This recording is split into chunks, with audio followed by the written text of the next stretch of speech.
안녕하십니까 국민 여러분, 애국 보수 시민 여러분. 문재인 정권을 종식시키고 윤석열 정부를 출범시키기 위해 풍찬 노숙하며 광화문을 지켰던 저희들은 오늘 보수파 세력의 4월 총선 총결집을 촉구하기 위해 이 자리에 섰습니다. 최근 민주당은 자체적으로 최소 153석 의석수 전망을 내놓으며 정권 심판론에 불을 지피고 있습니다. 각종 여론조사 결과를 보더라도 지금 보수는 매우 위중한 상황입니다. 특히 좌파 세력들은 4월 총선을 앞두고 자기들끼리의 연합 전략을 구사했습니다. 바로 비례위성 정당인 더불어민주연합 구축입니다. 민주당 입장에서는 자기들의 우군인 좌파 세력에게 비례대표 몇 석을 보장해주고 지역구 표를 싹싹 민주당으로 긁어 모으는 좌파 세력 총결집 전략인 것입니다. 그런데 보수 진영은 어떻습니까? 국민의힘이 보수 세력 결집에 나섰다는 이야기를 들어본 적 있으십니까? 시간이 흐를수록 국민의힘이 총선에서 불리해질 가능성이 높은 이유입니다. 보수의 위기는 국민의힘의 자업자득입니다. 좌파들은 연합 전략으로 똘똘 뭉치고 있는데 국민의힘은 보수 세력 결집을 내팽개쳤기 때문입니다. 특히 한동훈식 공천은 한마디로 우파 척결 좌파 우대입니다. 민주당에서 팽당한 거나 다름없는 수십 년 동안 보수를 적으로 상대해온 오리지널 좌파들을 영웅처럼 대접하며 프리패스로 공천장을 쥐어줬습니다. 그들은 이재명 사당화로 인해 국민의힘으로 잠시 당적을 바꿨을 뿐입니다. 이들이 출마한 지역구는 기호 1번도 민주당 후보, 기호 2번도 민주당 후보가 싸우는 형국입니다. 누가 당선되더라도 최종적으로는 민주당 승리일 뿐입니다. 결국 국민의힘이 뻐꾸기알을 대신 키우는 탕란이 되는 꼴입니다. 최근에는 대구 중남구 경선에서 당당히 1등을 해 공천을 확정한 도태우 변호사의 공천을 배제하는 어처구니 없는 일까지 벌어졌습니다. 공천 취소 이유도 황당합니다. 5.18 폄훼로 슬슬 군부를 떼더니 최종적으로 광화문에서 문재인 대통령을 비판했다는 이유로 국민들이 준 공천장을 빼앗았습니다. 21세기 대한민국이 북한 체제로 바뀌는 것도 아닌데 문재인 전 대통령이 북한 김정은처럼 입에 올려도 안 되는 절대 존엄입니까? 국민의힘 지도부인 비상대책위원회에 하나갑 전 새천년 민주당 대표의 조카인 한지아 씨가 있습니다. 그는 국민의힘 위성정당인 국민의 미래 비례대표 상위 순번으로 공천받았습니다. 이번 도태우 공천 배제 과정에서 한 씨가 호남 출신 등과 함께 총대를 맸다는 소문이 정치권에서 회자되고 있습니다. 이러니 한동훈식 공천을 좌파 우대, 우파 척결이라고 하지 않을 수 있겠습니까? 한동훈 위원장께 묻습니다. 당신은 우파입니까? 좌파입니까? 국민 여러분, 그리고 보수 우파 여러분, 좌파인지 우파인지 헷갈리는 국민의힘에 더 이상 대한민국의 미래를 맡길 수 없습니다. 자신이 보수인지 진보인지 모르는 한동훈 위원장에게 대한민국 보수의 운명을 맡길 수 없습니다. 야당이 파놓은 왜곡된 이념 프레임에 파랗게 질려 피아를 구분 못하는 한동훈 위원장은 즉시 국민의힘의 비상대책위원장직에서 사퇴해야 합니다. 지금의 우려대로 선거가 끝난다면 총선 이후 전국은 윤석열 정부와 보수 진영의 천추의 한을 남길 것입니다. 총선 승리로 종북 좌파 세력이 더욱 강력해진다면 누가 여의도와 광화문에서 맞서 싸울 것입니까? 이제 대한민국과 보수 정부를 지킬 유일한 희망은 광화문 애국 세력밖에 없습니다. 문재인 정권을 종식시킨 광화문 지킴이 자유통일당, 자유민주당, 우리공화당, 태극기 세력 등 모든 애국 세력과 시민들이 이번 선거에서 총결집해야 합니다. 민주당과 조국 혁신당은 서로 지민 비조라며 지역구와 비례대표를 놓고 치밀한 협업을 벌이고 있습니다. 개탄스럽게도 보수 진영은 전혀 사정이 다릅니다. 그렇다면 오랫동안 풍찬 노숙하며 광화문을 지켜냈던 애국 보수 세력이라도 똘똘 뭉쳐 다수의 비례 의석으로 국회에 진출해야 합니다. 총선 이후 친북과 종북 오만으로 무장한 야당의 폭주를 생각하면 전율이 앞섭니다.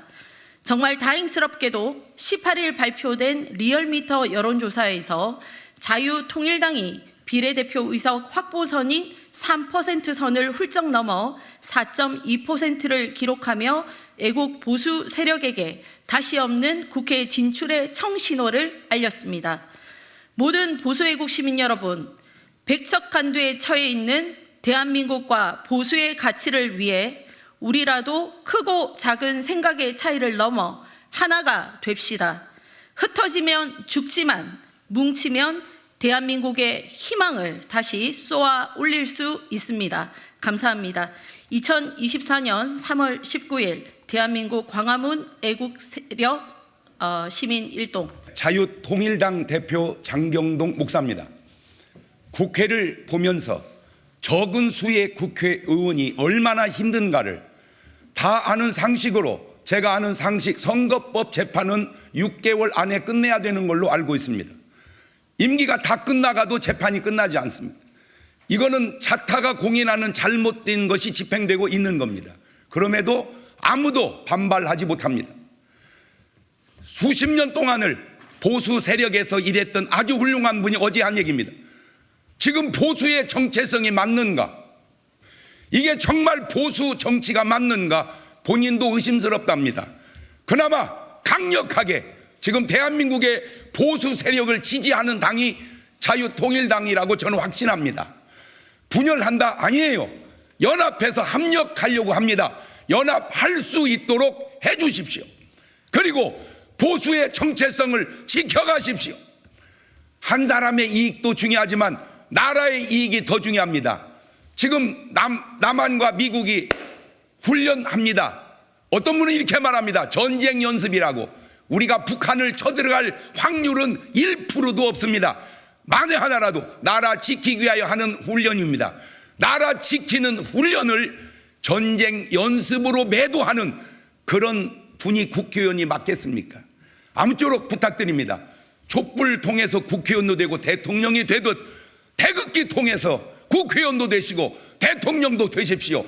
그것이 진정한 보수의 자유통일당의 주장이라고 생각합니다. 분열 아닙니다. 연합해서 꼭 이길 수 있도록 부탁드립니다. 협력해 주시기 바랍니다. 감사합니다.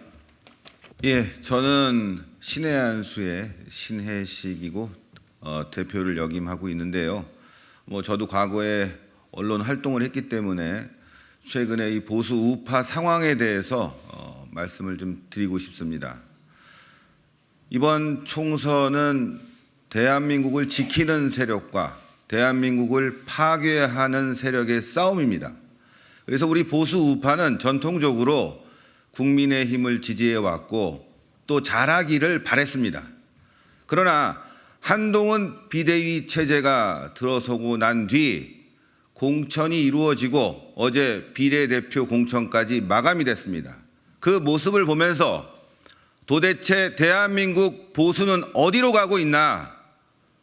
지역에서는 미성년자 성추행범을 변호한, 그리고 전세 사기범을 변호한 사람이 국민 추천을 받아서 후보로 나오고, 비례대표에는 횡령, 폭행, 그리고 집행유예 기간이라고 하는 의혹을 받고 있는 사람이 공천이 되었다는 보도가 나오고, 범죄 혐의가 다 드러났음에도 불구하고 그것들을 묵인하는 행위, 이런 것들이 과연 보수의 모습인가 뿐만이 아니라 광화문에서 우리들과 함께 싸워온 동지를 단지 문재인을 비판했다는 이유로 공천 취소를 하고, 또 과거 10년 전에 직접적인 잘못된 행위가 아니라 비유법을 사용해서 SNS에 글을 올린 후보자를 사퇴시키고, 그가 했던 그 과정에서 윤석열 정부와 문재인 정부에 대한 투쟁, 그리고 윤석열 정부를 지켰던 많은 모습들을 부정하는 이러한 한동훈 비대위의 모습을 보면서 우리는 실망하지 않을 수가 없습니다. 뿐만 아니라 어제 비례대표 후보자 발표를 보면서 도대체 국민의힘의 정체성은 어디에 가 있는가? 대한민국을 살리려고 노력은 하고 있는가? 거기에 합당한 행동을 취하고 있는가에 대한 의문점이 들 수뿐이 없습니다.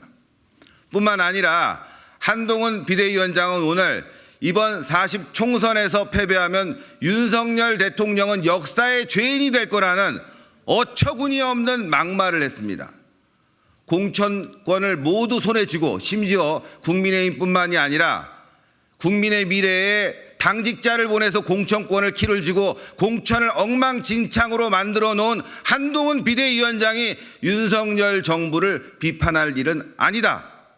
자신의 잘못을 남에게 뒤엎으려고 하는, 뒤집어 씌우려고 하는 모습을 보면서 이 사람이 과연 보수 우파의 리더로서 자질이 있는지 또 한 번 의심을 하게 됩니다. 뿐만이 아니라 최근 이종섭 황상무 건과 관련해서 분명한 것은 대통령의 입장은 아무런 문제가 없고 또 전후 사정을 보아도 분명하게 해명할 점이 있는데도 불구하고 민주당식의 비난 공세를 이어가고 있는 한동훈 비대위원장을 보면서 이 사람이 어떻게 윤석열 정부를 지킬 수 있는가에 대한 또 다른 의문점을 갖게 됩니다. 그래서 우리 보수 우파는 자유통일당을 중심으로 윤석열 대통령을 지키고자 합니다. 이번 총선은 다시 한번 말씀드리지만 대한민국을 지키는 세력과 반대한민국의 싸움입니다. 이 대한민국을 지키는 과정에서 광화문에서는 수많은 희생과 그리고 많은 노력이 있었습니다. 그러나 국민의힘은 이런 동지들의 노력을 무시하고 철저하게 한동훈 중심의 공천을 해서 한심 공천, 역설적으로 한심한 공천을 했다고 볼 수 있습니다. 이런 공천, 우파를 배신하는 공천을 함으로 인해서 우리들에게 큰 실망을 줬기 때문에 우리 광화문 자유애국 세력은 이번에 자유통일당을 중심으로 싸워나갈 것이다. 윤석열 정부를 지키기 위해서 최선을 다할 것이라는 것을 이 자리에서 말씀드리겠습니다. 여러분들 보도해 주실 때 그동안 자유통일당이 언론에 크게 부각이 되지 않았습니다. 그럼에도 불구하고 여러분들 어제 리얼미터 조사를 보시면 지지율이 4.2가 나왔습니다. 개혁신당과 거의 맞먹는 수준에 여러분들이 보도를 개혁신당에게 한 10,000건을 했다면은 자유통일당은 거의 한 건뿐이 나오지 않는 정말 0.001의 어떤 보도를 보면서도 국민들이 자유통일당을 지지할 수 있었던 것은 바로 광화문과 애국 세력의 힘이었다. 여러분들의 도움이 필요하다. 이제 공정한 보도를 통해서 자유통일당의 길을 여러분들이 확실하게 좀 보도를 해 주셨으면 하는 그런 부탁을 드리겠습니다. 감사합니다. 잠깐 여기를 눌러주세요. 구독과 좋아요를 눌러주시는 분들에게 건강과 행운 장수를 기원합니다.